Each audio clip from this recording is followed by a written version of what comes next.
Salut à tout le monde. Saviez-vous qu'on peut faire indenter la page, les éléments de la page, de notre page web? Et oui, c'est possible. Donc, on a alors notre page. Nous voulons indenter le paragraphe. Indenter le paragraphe. Et nous allons découvrir ce que c'est indenter. Indenter, c'est-à-dire le retrait de la première ligne d'un texte par rapport au bord de l'élément parent. Et nous allons consulter ce que c'est indentation. Donc, nous allons céder un espacement entre les différents caractères. Et nous demandons à ChatGPT quelle est la propriété.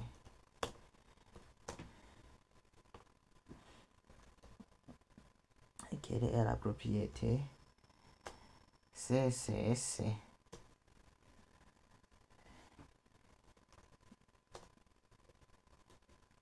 qui nous permet d'indenter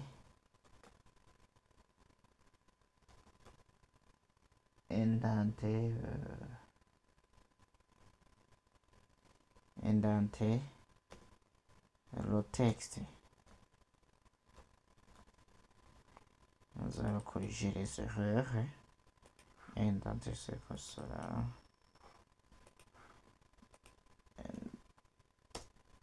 Et je la cherche. La propriété CSS qui permet d'indenter le texte, c'est-à-dire de créer un retrait au début de la première ligne d'un paragraphe et texte indent. Ce texte indent, elle définit l'espacement de retrait au début de la première ligne d'un bloc de texte. Elle accepte des valeurs des pixels, des EM, des pourcentages. Là, alors, les pourcentages, on peut les utiliser. Et nous allons alors indenter les paragraphes. Nous allons indenter les paragraphes. Tous les paragraphes du premier élément. Nous allons regarder, nous allons vérifier ce que ça donne. Ici, on a notre code où nous allons indenter en disant texte I qui signifie indenter. Et nous allons indenter de 3 pixels. 3 px.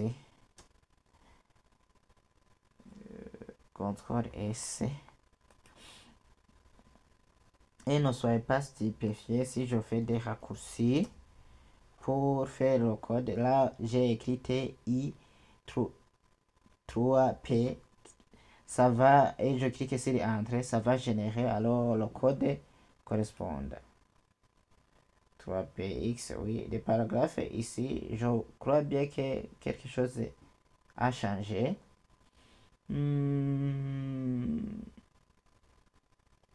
Et pourquoi alors j'applique sur tous les paragraphes au lieu d'appliquer sur G? Je vais appliquer sur G seulement. Je suis pas impassionné. Et ici, je vais enlever cela. CTRL X. Je reviens ici. Je vais faire un span à G.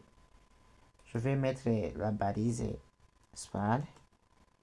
Et si vous ne comprenez pas ce que c'est span, on l'a vu précédemment.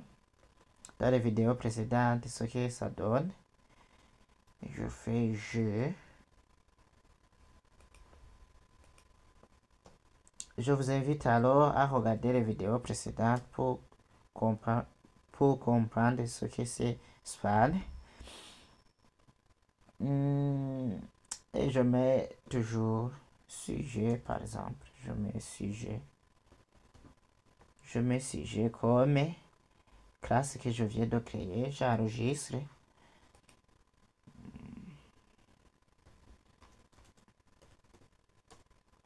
Ici, pas de changement. On voit bien que G reste la même. Et je vais alors dans classe. Ici, je vais alors mettre la classe que je viens de créer qui s'appelle sujet. Et je mets alors l'indentation de 3 pixels. Et j'enregistre. Je vais voir si ça va changer quelque chose.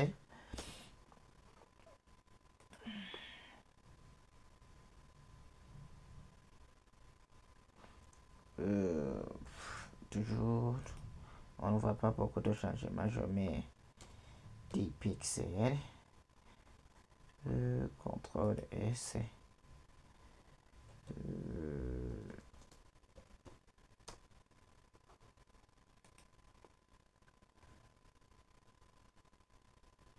Toujours, je ne vois pas la différence. Et si je mets rem, texte indent et m, comme on l'a dit, qu'on peut utiliser m, et nous allons voir si ça a changé quelque chose.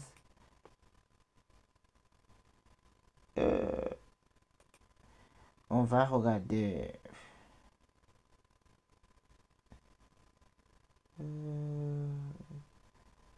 Oui, 30 pixels. On a donné 30 pixels.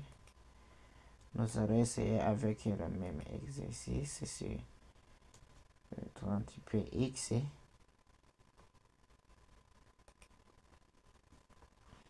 Ce que ça va donner, si ça ne change pas,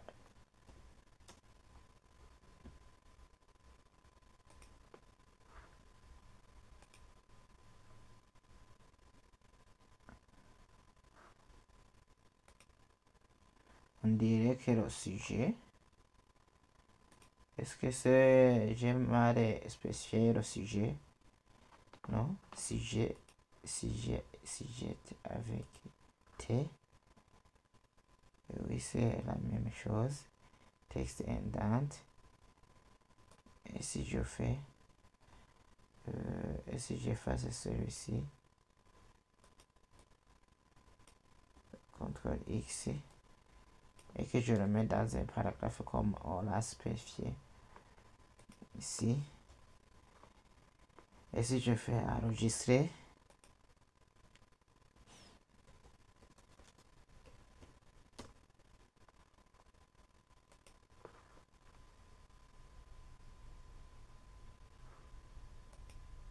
et bon, je ne vois pas aucun changement. Ah, oui, maintenant ça va.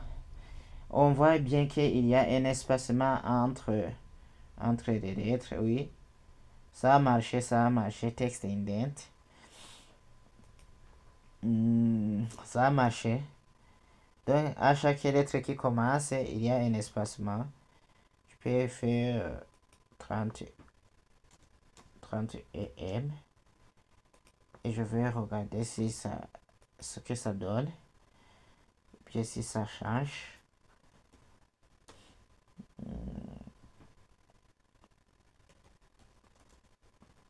J'enregistre toujours.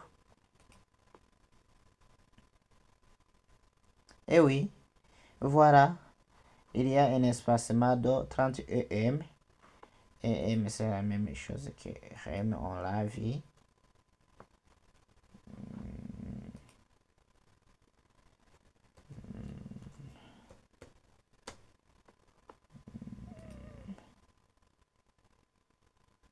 Et voilà, c'est la même chose.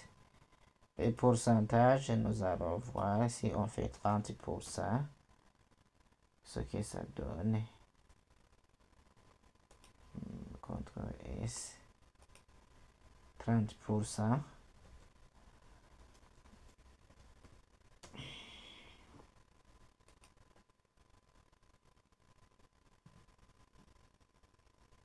Et voilà, ici c'est 30%, ici c'est 70%.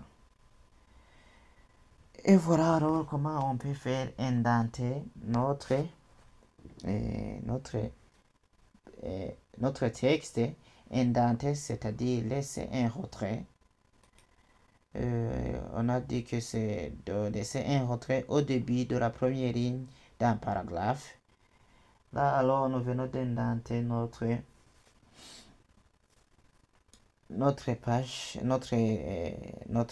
page web. Merci, à la prochaine.